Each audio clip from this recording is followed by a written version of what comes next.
Hey, everybody. Welcome back to Too Many Men. Apparently, we can't leave the airwaves that long because all kinds of shit goes down. My name is Alison Lucan. I guess it's good to be back. I'm still actually not sure. I am delighted to be joined by, listen, folks, I'm going to be real here. I say this all the time, but if you are not subscribed to Sarah Sivian's Substack, this is some of the best writing, not just of our generation, but of ever.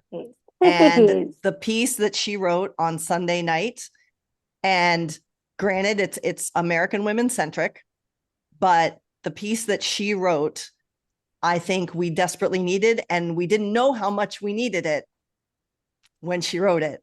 And it became even more important. I think I've reread it 18 times. I've sent it to everyone I know. Everyone is reading it. Everyone should read it. Thank you. Sarah Sivian, thank you for your voice. Thank you for your thoughts. How are you doing? Well, thank you to women. That's how I'm doing. I have been in a coma since Sunday. So who ended up winning the gold medal for the I men? don't I don't think they handed them out They actually. canceled the game. Oh, well, good. Just in time now for me to be back. We'll see when they reschedule. We of course would not be Too Many Men with, I'm going to throw in a quick happy birthday Zuki, we miss you. The best pup mom, the best Olympic mind who still managed to tell us all the relevant things that were going on in the sport, even without the inability to clip video, because heaven forbid we have video to help grow the game. But Sarah Sivian, geez, the cow, Shayna Goldman putting out facts like how fucking great Alina Mueller is with game-winning goals. Shayna, say hi. Hi. We don't talk about Alina Mueller enough, No, okay? She's going to be breaking Olympic records. Get ready. She has 4 goals off the record. share the stat in what was it, 2014? Yep, she clinched the bronze medal at 15 years old for Team Switzerland. She helped Switzerland get to the medal podium here, which I don't think any of us had. Expected Finland, expected Czechia. Nope. They clinch it again thanks to Alina Mueller. And then that was her. Oh God, I have to pull the numbers, but I know I have it. she's 4 goals off the scoring record for women's Olympics, and she is 10 points off of second place. She has 29 points now at the Olympics. Marie-Philippe Plan is in second place with 39, and I'm gonna assume Mueller has at least 2 more Olympics in her. So I am dying to see what she does as her career continues because that is a fucking superstar. So much to talk about. We're going to focus primarily on the Olympics and the hockey that happened there, because obviously that's the hockey that's been happening. Very quickly, there are some headlines, and I'm sure people are discussing them in more depth than we are going to today. But as usual, the Olympics have taken a toll in terms of star players. Sidney Crosby just announced this morning is out for 4 weeks. Mikko Rantanen is expected to miss a few weeks. Kevin Fiala gone for the rest of the season. Welcome to LA Panarin, I guess. And lots of other bumps and bruises happening across the league. But let's talk about the tournament that we did just watch. And we're going to go in chronological order. So let's start with the women's side. This was the side of hockey that got going first in the Olympics and was decided first in the Olympics. And we can go into some of the more detailed displays in a minute, like Shayna just did with Mueller. But y'all, I'm going to be honest, and I had said this when I was on some different shows. Yes, the U.S. dominated in the rivalry series. Yes, this was arguably the best U.S. women's team ever assembled. But I was still convinced that Canada was going to come back and do Canada things in the Olympics. And good God, did USA shut the door. 2 goals against, a gold medal. Incredible showing. Let's start with the gold medal winning women. Sarah, what stood out to you the most about what the American women did in this year's Olympics?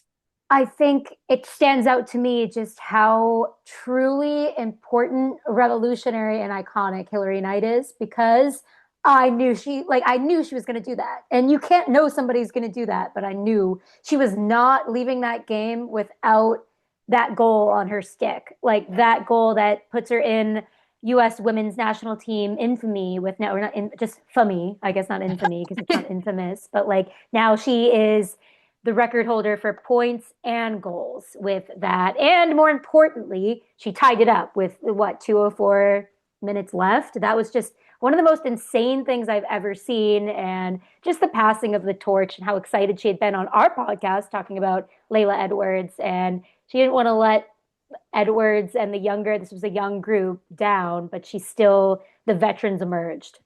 Think, and what was interesting to me, and I'm fortunate that I obviously get to see Hilary playing here with the Seattle Torrent as well, but what I felt like we saw more for the first time, and maybe this is on me for not clocking it as much, but to your point, Sarah, I feel like we saw more of Hilary Knight, the leader this year, right? Than even just the player. We focus so much on how good she is on the ice, but I felt like we saw more of her nurturing this team and leading this team. And Sarah mentioned this, Shayna, this has been one of the big points of discourse on the women's side is roster assembly, right? And Team USA went a lot younger and had kind of this next wave coming up. And to be honest with you, when USA struggled to start that gold medal game, I was like, well, here we go. Yeah. Here's the lesson the youth are going to have to win. But Shayna, ultimately they do win.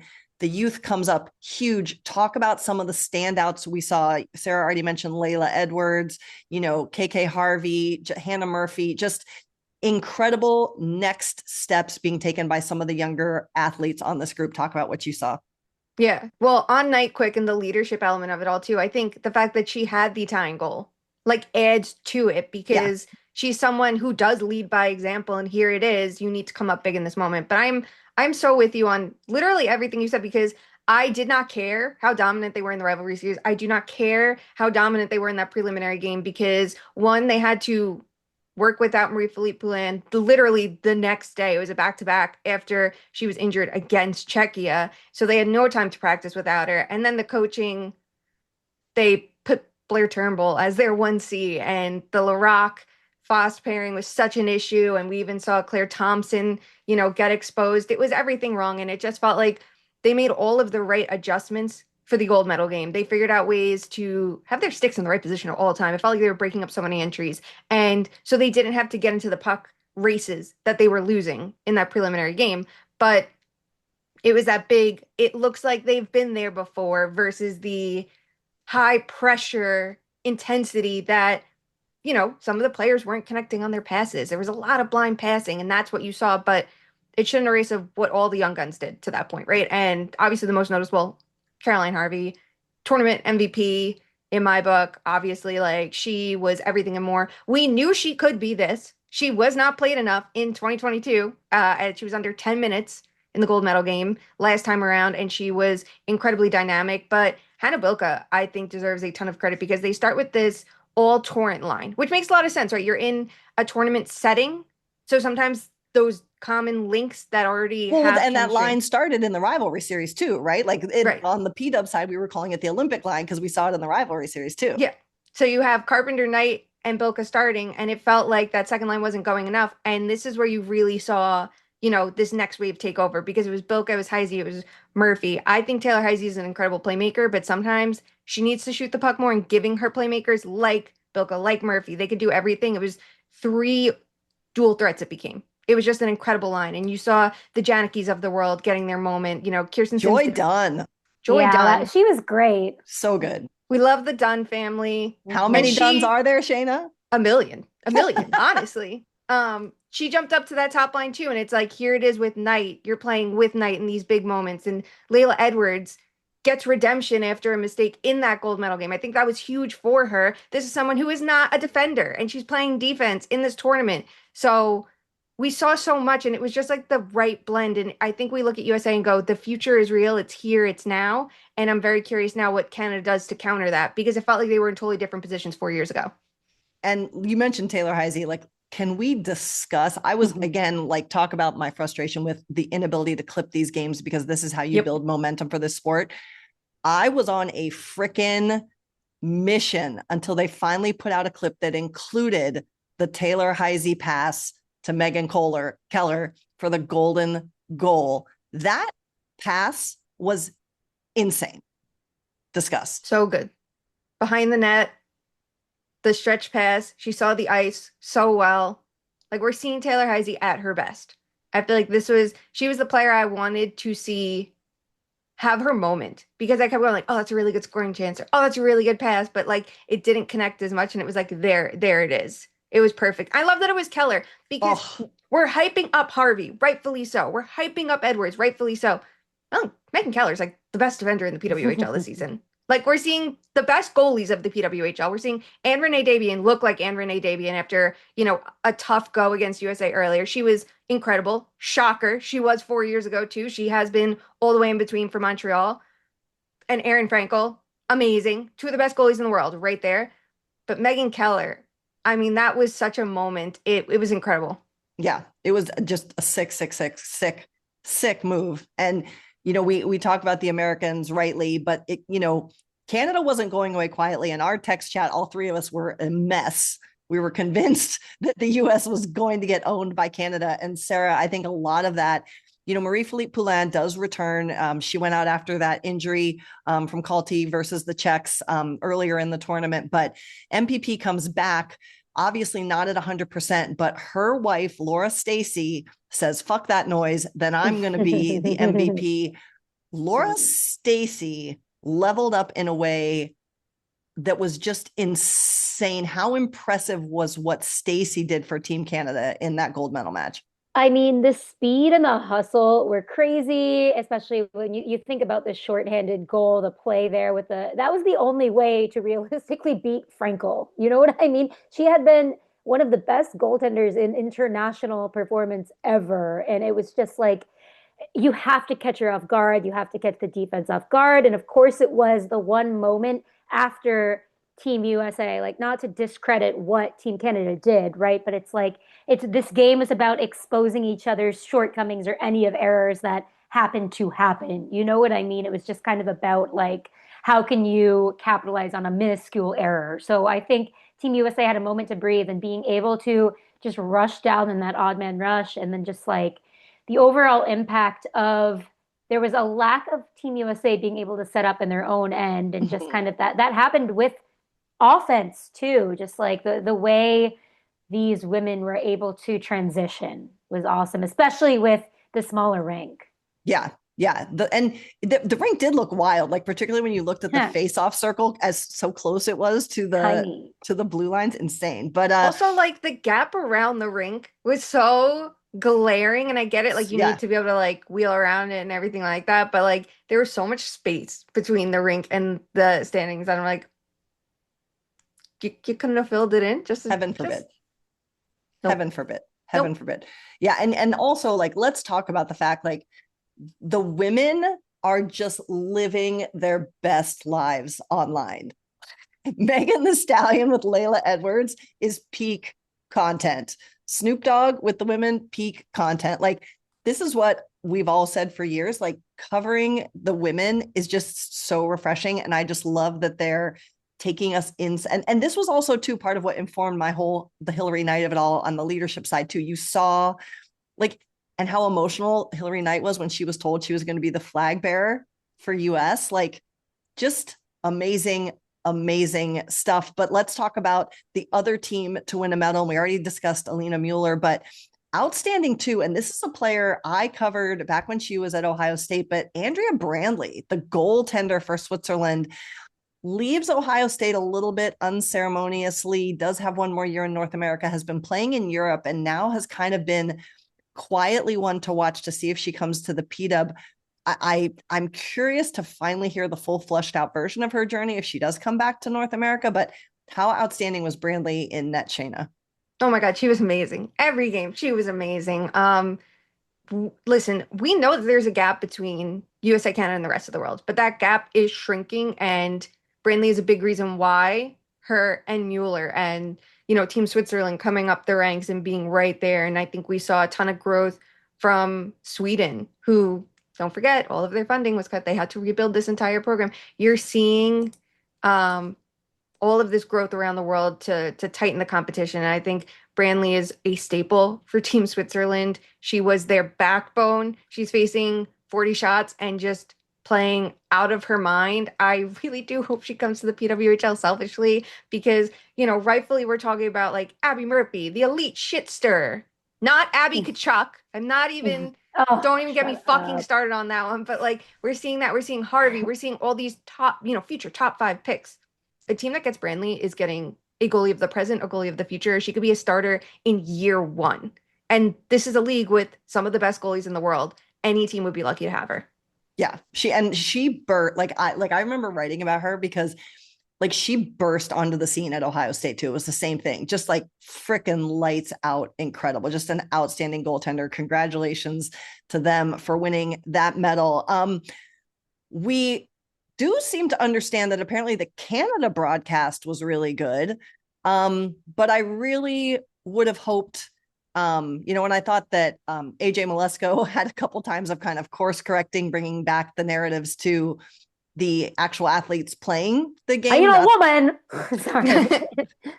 not their male relatives. But again, I feel like there's still work to do in centering the athletes who are playing the game. I did not need to see the Kachuk brothers watching the women's game. I would have loved to see more women watching the game because they sure didn't mic up the women when they were watching the men play. Or end the interview early. Let them talk about the women and that's it. We don't need to hear about your game. They're getting enough media coverage. Correct. Any thoughts on how the broadcast on the US side could have maybe been stronger, Sarah or Shayna? I think I don't want to discredit any legendary broadcasters or anything like that, but I think there could have been some more variance in the crew, right? AJ is amazing, and she is somebody that has been around women's hockey, and that's kind of like, I'm not going to say that's the color commentator TJ Oshie version of the team, like, right? But I think, like, if they're bringing TJ to talk about experience in Olympics that he had, which they did way too much with him, but that's a story for a different situation. I think AJ's the perfect person to have for that. I think more people who work in the PWHL, who are around these players, who broadcast specifically for them, who know the minutia and the ins and outs of the league and everything. Like, just, I think people did a good job with, I guess, what they had, but they didn't have to do that. Like, they could have brought more people that are immersed in the league. Like, that's what they did for CBC. So I don't know. And that's what they did for the men, right? Yeah. Like, if they were saying they can't have someone that's only going to do the women's broadcast, they need someone who can do the women and the men, you could have found someone. You could have asked Jamie Hirsch, who calls PWHL games and has a deep, deep, deep understanding of the men's game. And she's someone who could have flexed into different positions. Even if you were to say, well, they don't need her for play-by-play on the men's side, she could have done ringside reporting. She could have done a lot of things. She's incredibly talented. There are people out there who do both if that's the insistence while still staying true to the women's game, right? Like with Kenny Albert, it's you walk that line of being a jack of all trades and a master of none because yes, he can do everything and he can do it, but he's not immersed enough in the women's game and it showed. And that's why, like, I have to give Brendan Burke called a couple games remotely and I am apologizing now for not having his name handy, but I know he does the play-by-play for Notre Dame football and I think basketball. He called the bronze medal game and there were notes in there that you could see how hard he worked to be detailed about the U18 Sweden team that upset Team USA and how these players have graduated to the national senior level and they're in this game, remember, as Sweden's here unexpectedly. Or Brendan Burke, he called a tough game early on. It was Sweden, Italy. It was 4-0. Tony Simeone that you looked at, you sent it to me. Tony Simeone. Thank you. Yes. And for Burke calling that game where it's 4-0, they're, these are not a ton of known players. He's going through their NCAA resumes and their PWHL resumes. It showed how much work was put into call something that you don't call on a day-to-day basis. And I give a lot of credit to that because that's your job to do it. And they're that detailed with their jobs on a day-to-day, whether it's NHL, whether Burke's calling national stuff and not just Islanders. I felt like at least they tried a little bit more, but on the bigger TV broadcast, it just didn't translate enough. And they have earned more than that. This is one of the most accomplished teams out there. They should have had someone dedicated to highlighting their stories a little bit better. It's Mhm. literally like it's NBC. Are you broke? It's the Olympics. Are you broke? Like just bring somebody else too, because it's not all on Kenny and it shouldn't all be his responsibility to do every single thing every single day. Like they should have had more resources. Like I think they have more money and they could bring somebody else to do these too. Yeah, and shout out if you're looking to catch up on Olympic coverage too. Jeff Merrick did a great job having Cassie Campbell Pascal on his show on a regular basis to talk about the games. And, Jackson Jills did an outstanding job. They were actually over there for the second week and did a really nice job, I thought, of balancing analysis, but also some fun human pieces. And if you enjoyed the women's game and if you want to watch more of it, of course, you still can, because the PWHL season picks back up Thursday. There were 61 Olympians from the PWHL who scored 65 goals and 160 points in the Olympics. And now they're going to be available for you to watch as they push for the second half of the season for the Walter Cup. If you aren't already watching the PWHL, go to thepwhl.com. There's a nice little button at top that says schedule. You click it, you scroll down, and it tells you where you can watch the games. And if you're in America, you can watch them on YouTube for free. So as this lovely shirt says, everybody watches women's sports. Get on the bandwagon. There's so much we could say about the women's team and the women's side. Is there any more key points we missed? Erin Frankel, obviously amazing. She makes Our Boston Caesar so salad scary. queen. So good. I had Caesar salad the night before to prepare for this game. I was fucking ready. I'm celebrating her. I also have to tell you, so I went back to Ohio for a little bit, and Stephen was kind enough to take me to an Ohio State, well, not to take me, to go with me to an Ohio State women's game. Nice. And I finally have an Ohio State women's hockey jersey. They're finally selling them in the year of our Lord, 2025-26. Folks, there is a defender on this team named Emma Peschel. I am calling her Emma Special. She is a damn beast. She's a senior co-captain for the team. I am obsessed. So more players are coming. Also, everyone who, when I tweeted about this, was like, oh, I wish it was on ESPN Plus, the PWHL, even though you can watch on YouTube. And if you're in market with the team, you can watch on your regional sports network as well. If you want to watch women's hockey on ESPN Plus, guess what? You can watch the NCAA that way, okay? There is a Frozen Four tournament on the women's side. There are dominant players on clutch players. You go back and rewatch last year's final if you want to hear what we're talking about. Don't. I mean, true. But the drama, the energy, Yes. the everything. You want to get in and see all of these young guns we're talking about on a regular basis. There you go. Yeah, very exciting. All right. It all went downhill from there. Because, and I am reading from the outline that we have put together, then came the damn men. Sweden had weird deployment. There was a too many men call that nobody caught because apparently they were all so focused on the game they forgot to pay attention to the rules of the game. Everyone's mad at Sweden's coach. No one likes 3-on-3. People are stupid and are bitching about an 8 a.m. Eastern start because the game is in Italy, people. It's not in North America. And there's a closing ceremony they had to be done by. Wake up. Drink at 7 a.m. It was great. You know what? I've never done this before where I get up and drink in the morning because I did not have to work at all during the game. Ooh. Great time. Great time. Breakfast drinks, they're good. Who knew? But let's talk about it. I think we knew that this was a possibility after Four Nations face-off last year when Team US really leaned into a political narrative surrounding their team, all the while saying it wasn't political. That has since changed. And Team USA had also an excellent tournament. Connor Hellebuck, seemingly pushing aside all the narratives that he can't win in the big games, had an outstanding gold medal game where without Sidney Crosby, who we mentioned is out at least 4 weeks, Canada cannot come back. And for 2 minutes, they made me happy for them. Zach Werenski with an exceptional assist over to Jack Hughes, who poetically scores the goal-winning goal, the golden goal, as we love to call it, after losing 2 of his teeth to a high stick. and then taking a penalty that has his team having to defend. They ended up being perfect on the penalty kill, but they win, 42 years to the day of Miracle on Ice, which I think we were all respectfully sick of talking about because it was the only narrative we had. They were celebrating. It was great. There was a great post-game availability where the Hughes brothers spoke glowingly of each other. Austin Matthews was seemingly cool as captain of the team.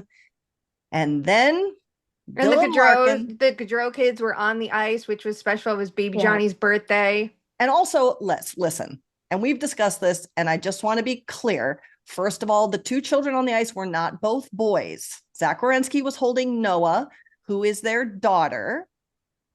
Little John Jr. was the other player out there, I believe at first being held by Dylan Larkin. All three of the Gaudreau's children were born in Columbus. Matthew Tkachuk was not around when those kids were born. So let's stop giving Matthew Tkachuk all the credit for bringing those kids out. Zach Werenski arguably is the player that initiated bringing those kids out because they know him. Noah was the flower girl in his wedding. Okay. Yeah. Anyway. Also, there's a really good story about the Gaudreau family and how they almost didn't go. I think it was written by Alex Coffey, the Philadelphia Inquirer. I'm sorry if I butchered your name, but it was a very good story on it and why the family decided to go there and what this should have been about. Okay, we got it for 5 fucking minutes. So things were actually nice. And then Dylan Larkin went live on Instagram. And listen, people, I'm just going to start with this. First of all, I get dignitaries being at big games. That makes sense. The director of the FBI, really? And second of all, I'm going to say the thing. If that guy's not the director of the FBI, those players are not giving that guy the time of day. He's also partying like he scored the golden goal. He's acting like a child. Come on. Like, bro, you had nothing to do with it.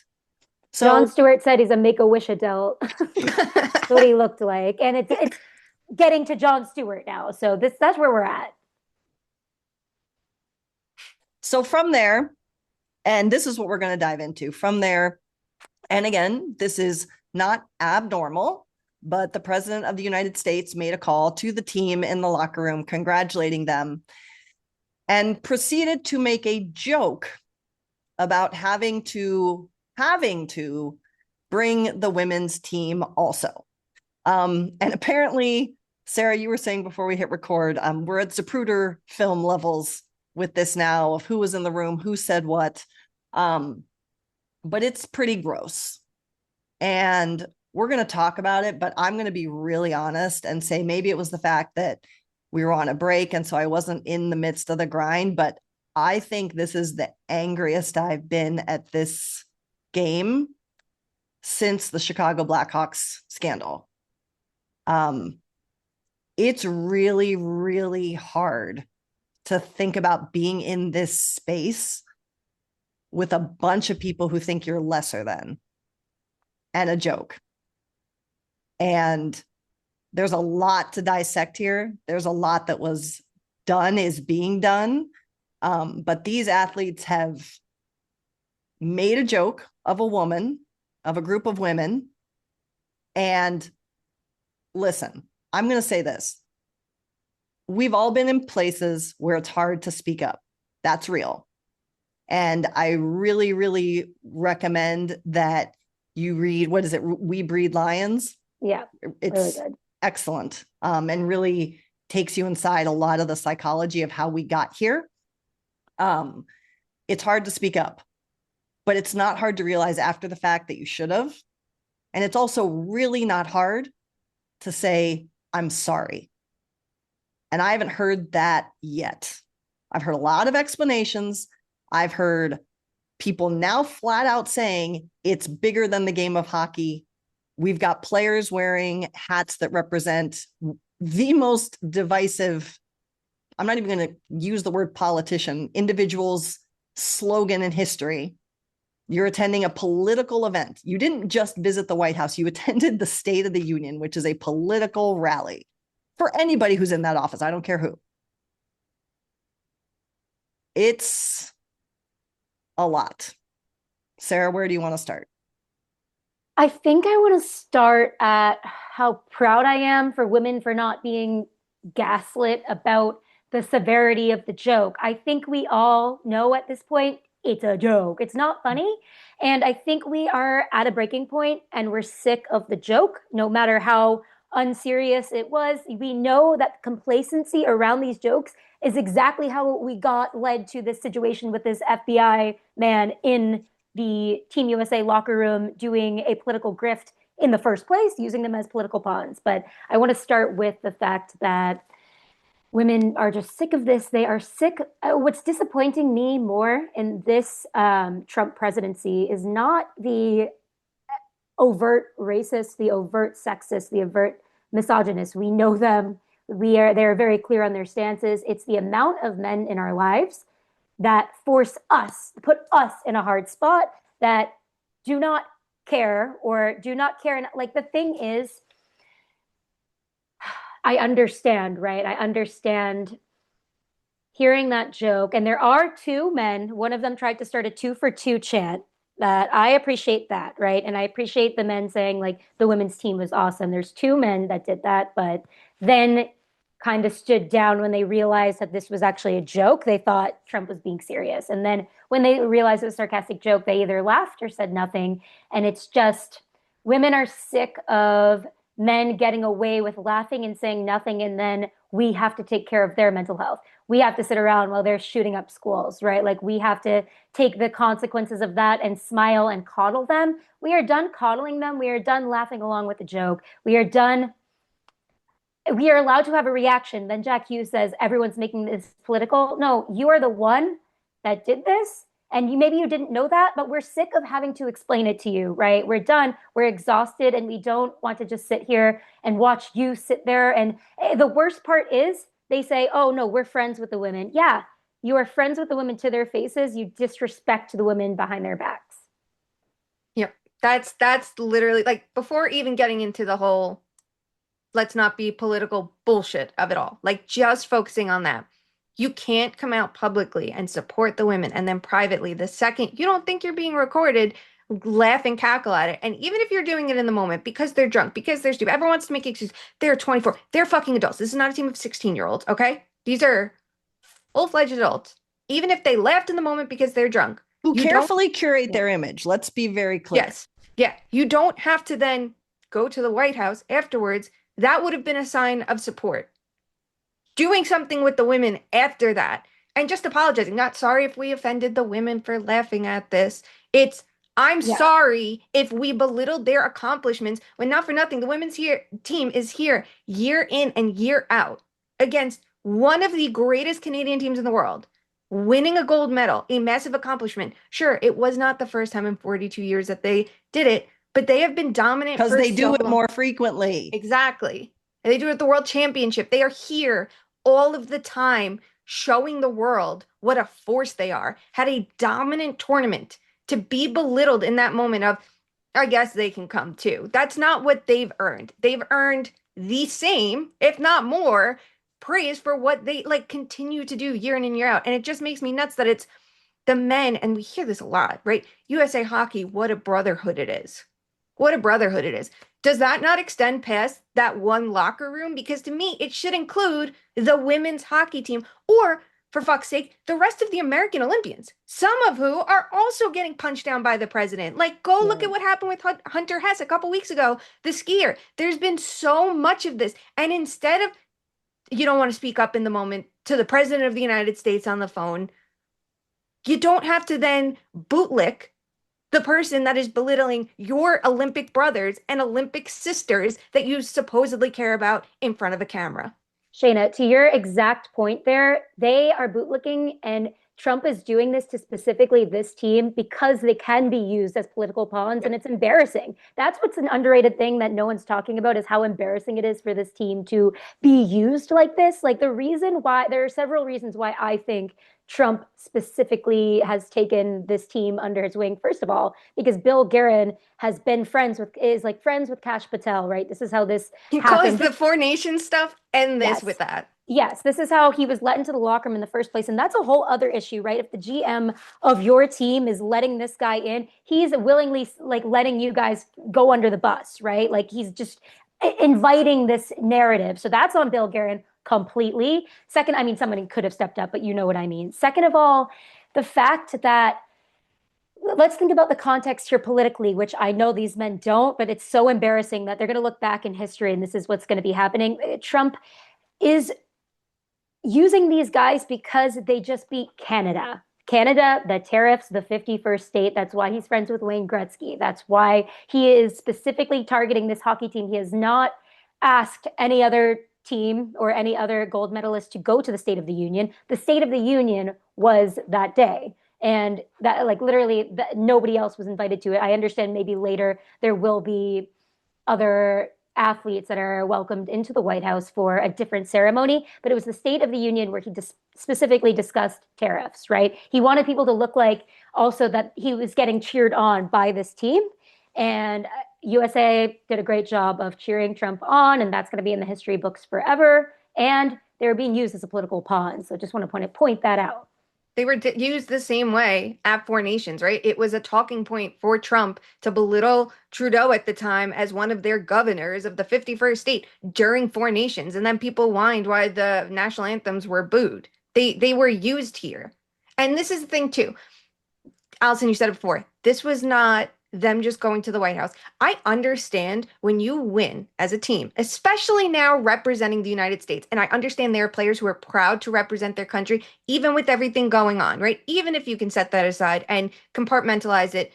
This is a big deal being at the Olympics. It's a big deal playing for Team USA. And it is a big deal to get a call from the president who should call the gold medal winning team, right? Like all of that is true.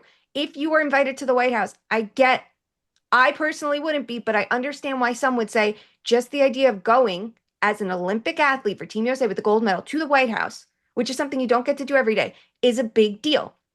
If it was just a White House meeting, I don't think any of us would be having this conversation. Keep in mind, those meetings generally are planned ahead of time at a time where all of the players can go and not when the NHL season resumes, when there's a playoff race going on right now. There's never been a tighter playoff race on both sides of the league.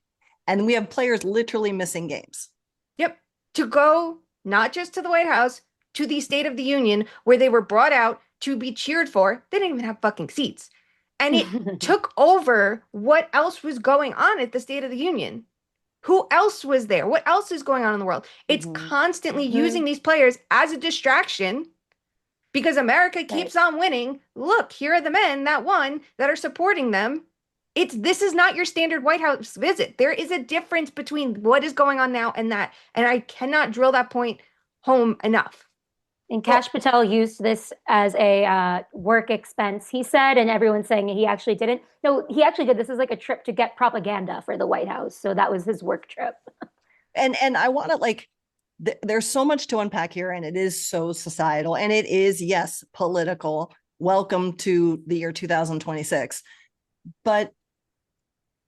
And we talked about this a little bit too. And, of course, Twitter, doesn't accept anything that's logical, but literally league-wide initiatives focused on welcoming underrepresented communities to the game of hockey were canceled because players, and I'm quoting Gary Bettman, felt uncomfortable representing those communities. And I'm speaking specifically of the LGBTQIA plus community here in terms of Pride Nights.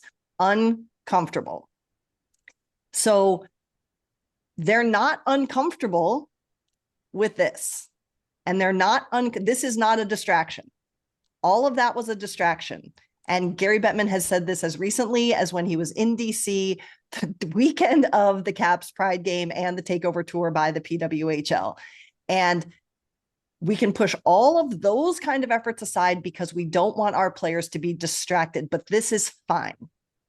This is insane to me. And they're telling us who they are. And we've known this. I'm not sitting here acting like we didn't know this, but again, we see players have the ability to defend their positions or right wrongs when a journalist says your team is irrelevant.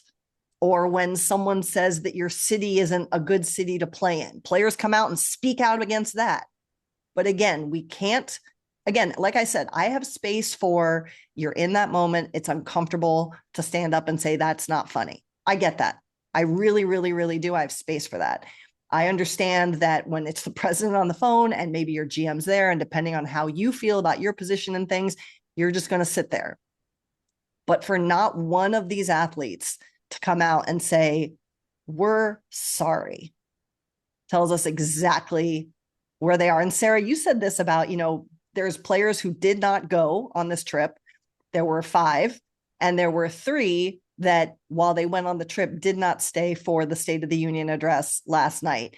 And Elliot Friedman put out a tweet clarifying, and players are now coming out in some availabilities supporting this. And we're speaking specifically of Jake Gensel, that they didn't go for any other reason than because they needed to get back to play for their teams.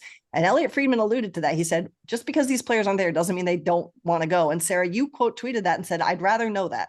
Like, let's not sit here and give these guys any credit whatsoever. Friedman is putting that out there. And I've been in these situations where you put, like, there's speculation happening in the world, and then an agent texts me and says, like, actually, I need a clear, like, my player wants this clarified. People wanted it clarified that they wanted to go to the White House. And that's why it's not like this was leaked, this video of Trump making this joke. It was on Dylan Larkin's Instagram Live. These people want this showcase to the world. And when people show you who you are, you believe them. And this is why I understand people look for, in the beginning, like before the Olympics, Jack Hughes and Quinn Hughes did an interview with Vogue, and they said they'd be okay with a gay player. And everyone was acting like they threw the first brick at Stonewall and got really mad at me when I tweeted and said, hey, they said, we do everything we can to make hockey be for everyone. And I quote tweeted and said, do we? Like, are we serious? And everybody was responding like they said it's okay if someone's gay. It's not enough to say it's okay if someone's gay. Hockey is for everyone. Yeah, that means hockey is for a bigot, right? Like, it's not enough to just say, I'm not going to punch a gay guy in the face. You have to be actively an ally, and that means standing up. These people are not allies. They're not standing up. I don't know what you want me to do. Invent it? Like, it's not happening. And they are actively saying, no, don't worry. I want it to go. I wanted to be there with a little hat too. Jake Gensel said, it would be an honor of my life to go. I definitely did not decline. He said, I definitely did not decline the invitation to the White House. So there you have it. And hold on the hat and on the Hughes brothers doing interviews, because they've gotten a lot of interviews. Jack Hughes comes out and says, everything is so political, right? And everyone is so negative. The irony is incredible. This did not have to be political. I did not want it to be. It's funny. I was so torn on like how this was going to go, because for me, it's like, I had so much fun with the women's side of the tournament. I had so much fun with the men's side of the tournament to the gold medal game. And I kept thinking, how is Team USA going to fuck this up for me that I can't enjoy this properly? Right. And it happened. Like, none of us wanted it to get political. How many of us, the people saying it's cheesy, the fans are coming together, united to support this bull. It was fucking true. We were excited, right? This was a massive moment for hockey. It has been a big year for hockey when you go from 4 nations to the heated rivalry effect to the Olympics resuming. The PWHL is fucking booming. It is a big year for hockey. That benefits all of us, and it's also just exciting. We didn't want it to become political. You made it political by partying with Kash Patel. It's not that you accepted a phone call from Donald Trump. That is not why it became political. Right. The irony of it all then is to be taking pictures with Caroline Leavitt wearing Trump hats, right? Because there's a picture out there of Tage Thompson wearing a MAGA hat. That is political. That is something that the NHL wants to stay neutral and doesn't want to be a distraction. That's a problem for them. The Hughes brothers are wearing USA hats. Those are also Trump hats that say 45, 47 on the side. I looked it up to be sure that this was not just a USA hat that could have been part of their kits because they have so much Team USA gear. They are intentionally wearing Trump hats. You made it political. And it's not that I wouldn't be if it were Biden, you wouldn't be saying this. Okay, first of all, there's a reason for that. Like, let's be logical here of how divisive everything has become. But if it was George W., I wouldn't be saying this. I wouldn't either. No, it's not. This is not a Democrat or Republican thing. And this is why I kind of just wanted the league to be like, this is not happening because we're on a tight schedule. We are letting you go back to the Olympics. Go party in Miami. 1,000%. Make the strippers do the national anthem. It's God, they better have incredible tipped stuff. well. I love every part of that. We want to see the players having a good time. That's good for the game too. This is something else.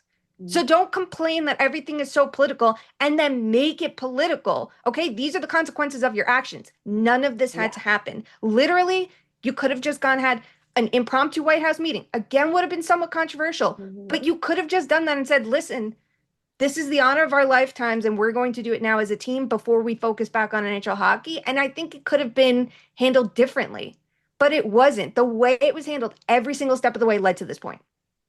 And like the crazy thing too is like, again, to that, like players literally get suspended for being late to a meeting. Like Tyler Seguin, team breakfast. People forget. Barzell this year, Zibanejad this year. Literally. And, you know, Julia Tocheri was on Jeff Merrick's show yesterday, and I thought she did a wonderful, wonderful job in handling all of this. But she made the point. She's like, we see what's happening right now. And meanwhile, I believe it was Taylor Heisey, right? Like posted on her Instagram that she started the timer when she got on the plane to leave Milan. And they traveled commercial, and it took her 24 hours to get home. It took her 24 hours to get home, and she will be in the Minnesota lineup when they take to the ice. And the disparity is real, and it's just insane. It is absolute. Like, imagine if, like, there are fans who go out there and get mad when a player misses a game because of a personal reason. Everyone wants to know why. Why are they missing a game? But this is fine. This is fine. And it's just, and to your point, Shayna, like, meanwhile, these guys are being completely, Trump is putting out AI videos of the Brady Tkachuk saying, like, shitting on Canada. Meanwhile, he's the captain of the Canadian team. The captain of the capital of Canada. Austin Matthews is the captain of the Toronto Maple Leafs. I get it. He is American first, but he chose to stay with Toronto and accept the captaincy. Brady Tkachuk is the captain of the Ottawa Senators. Connor Hellebuyck is the backbone of the Winnipeg Jets. You represent your city that you play for as well. Just as Sidney Crosby is the face of Team Canada, he is also the face of Pittsburgh sports.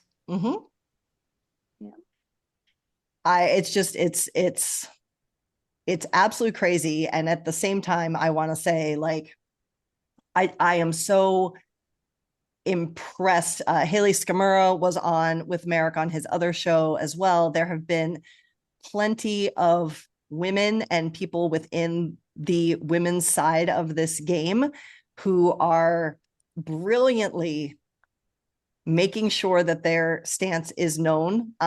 There are going to be Everybody Watches Women's Hockey shirts coming out from Together. You can sign up for alerts when those are ready on their website, but there's so much to celebrate on the women's side, and they are doing great, great things. And as Julia said to Jeff Merrick, like, if women wanted to find something to be upset about every day, they could, but they forge on. And what these women are accomplishing is just incredible, incredible stuff. And it is just, like, literally all of these men, do you know where women birthed you? Like, you don't exist without the women. No, the women are props to the men, just as the men are props to Trump. See, it all is full circle. Like, it's like, and listen, I will also say this because I've had this conversation with a lot of people. I had to go through this exploration myself as someone who has a lot of privilege as a white woman, is that you have to do the work to understand what privilege may be afforded to you. And it's not a bad thing, but the lack of empathy that exists, like, okay, fine, maybe you don't understand why that was hurtful. You don't even care to understand. And it goes back to your point, Shayna and Sara, of like, are you really friends with these women, or do you just buddy up and pal around with them because they're winners? Right? There's synergy. There's so much synergy though behind the scenes. Obviously, right. But it's like, I will even allow space if someone had said, we don't understand why it upset people, help us understand. That I would even have space for, but we don't even have that. And if you want this sport to grow, and we always say this, if you want to make more money, this sport needs to grow. And guess what? That means that it's not just there is a finite number of every population on this planet. We're running out of white men. So you got to bring some other people in to this game. And you have basically told a huge part of the population that we're a joke to you, even if we do exactly what you did and arguably did it better and more frequently. Yep. And how many times is the response of like, oh, so if the women weren't mentioned at all, then you'd be upset?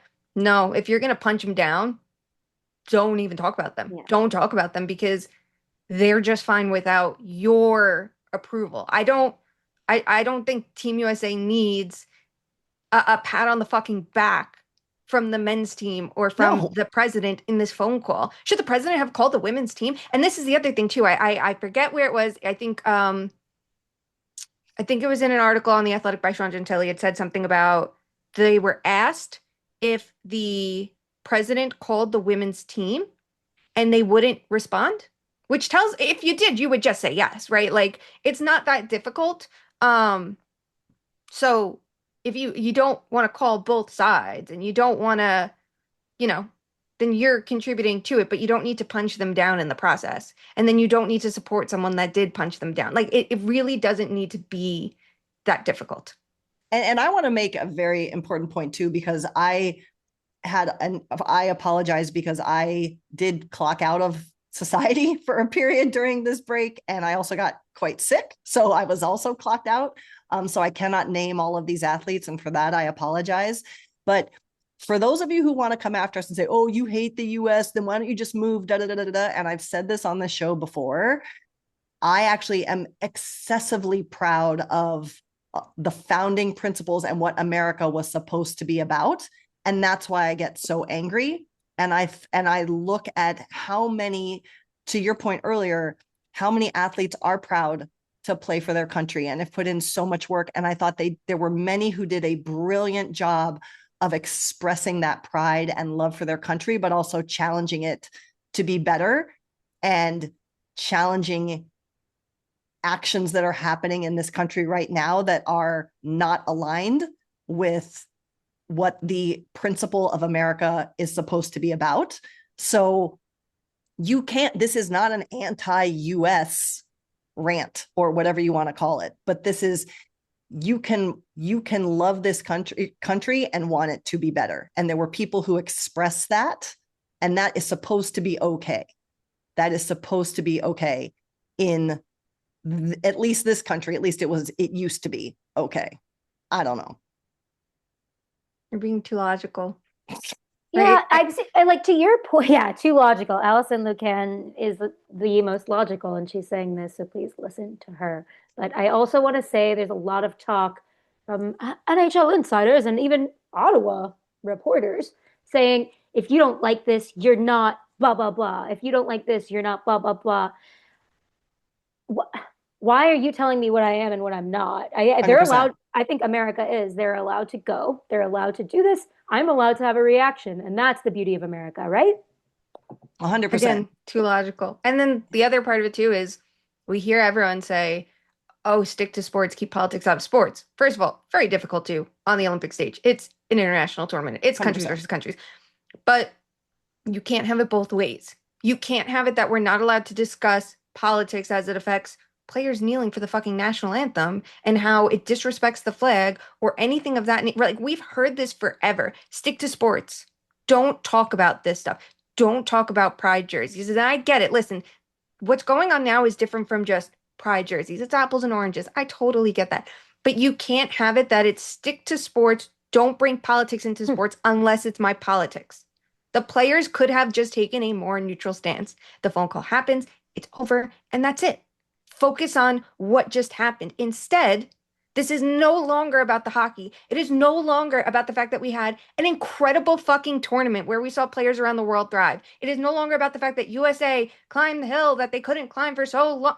it should be about that. We should be talking about the fact that Jack Hughes looked amazing in the tournament after struggling on the wing in the past and not having a great Four Nations. We should be talking about the fact that Zach Werenski is one of the best defensemen in the world, or Connor Hellebuck met the moment finally, right? Or that on the Canadian side, Celebrini is a fucking star. There's so many things you could talk about with this team. You could even go back to the roster debates of, look, we're all idiots. Vincent Trocheck and JT Miller, we're good penalty killers, and we can have a good conversation about it. There's so much to take away from this, and there's so much momentum to build towards hockey, towards these playoff battles. If you liked watching Austin Matthews all-around game, go watch the Toronto Maple Leafs. They are this many points outside the postseason, and this is a massive week for them. We're not doing that, and none of us want to be in this position, but when it's constantly forced down our throats to be in this position, we have no choice but to have these conversations because nothing's getting any better, right? Like, are we just supposed to keep taking the hits and go, it's fine because they have a gold medal around their neck?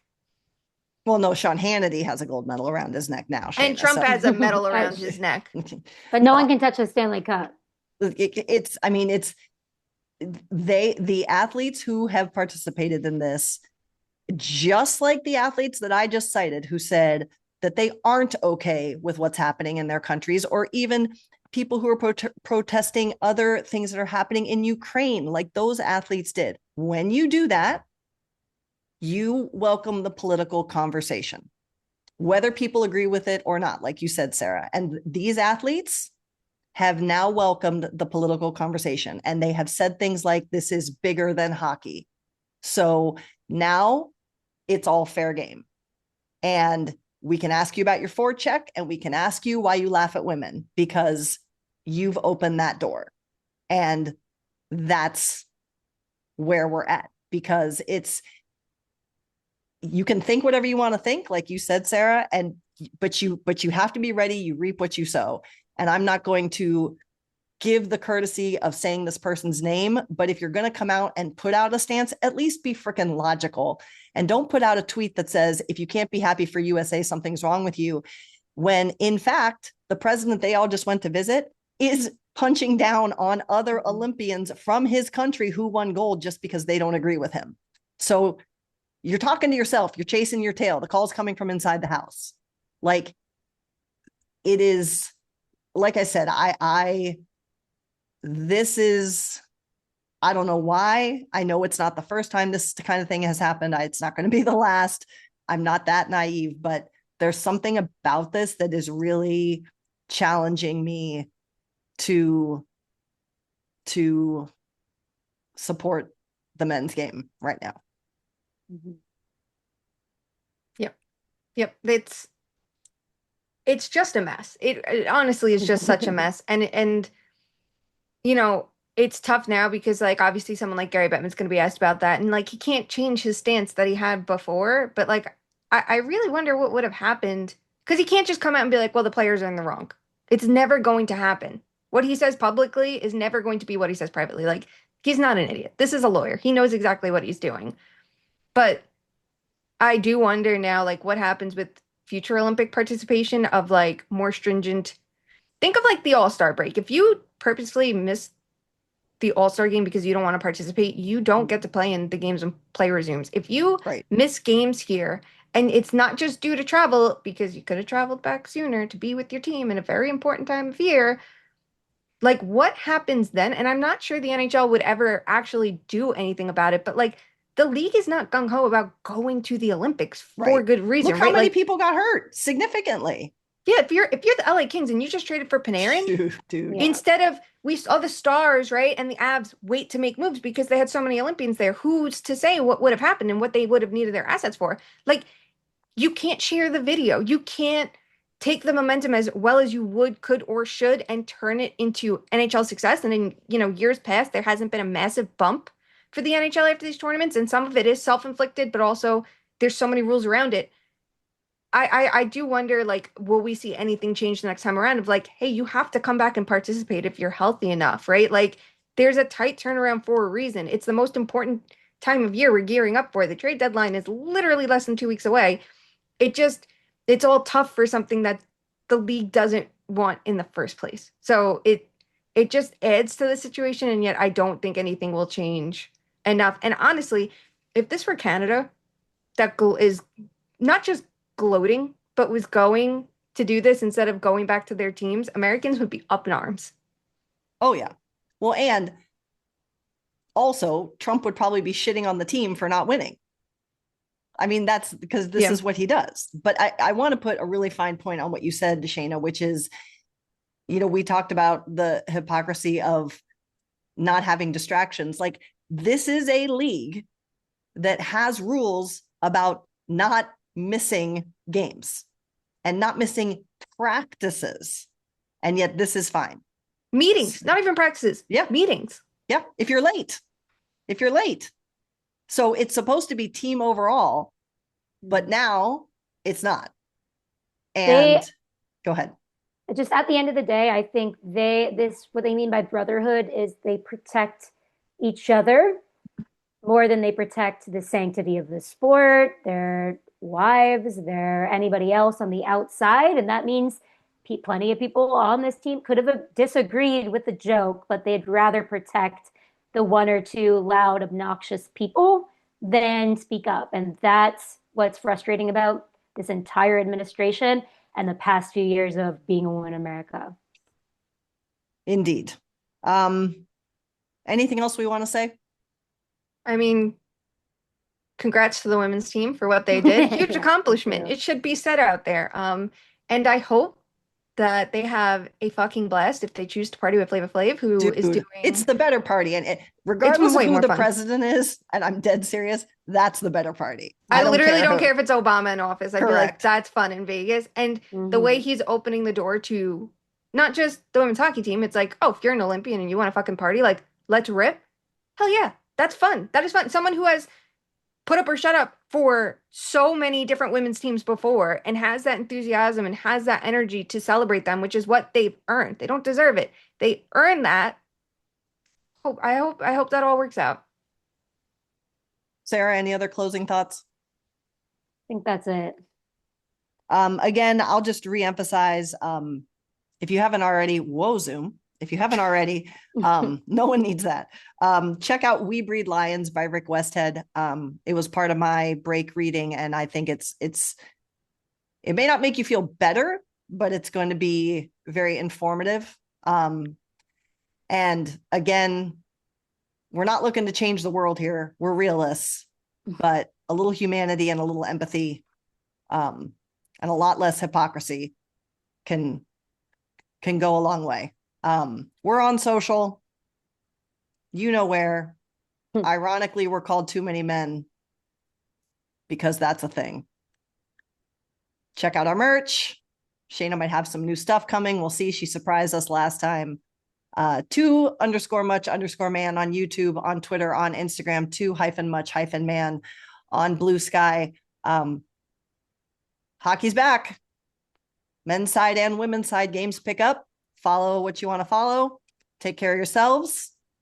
Take care of those who may not see space for them in a game they love. And it's not always comfortable. It can't always happen right at the moment, but challenge yourself to stand up for what you believe. We'll talk to you soon. Love you. Bye.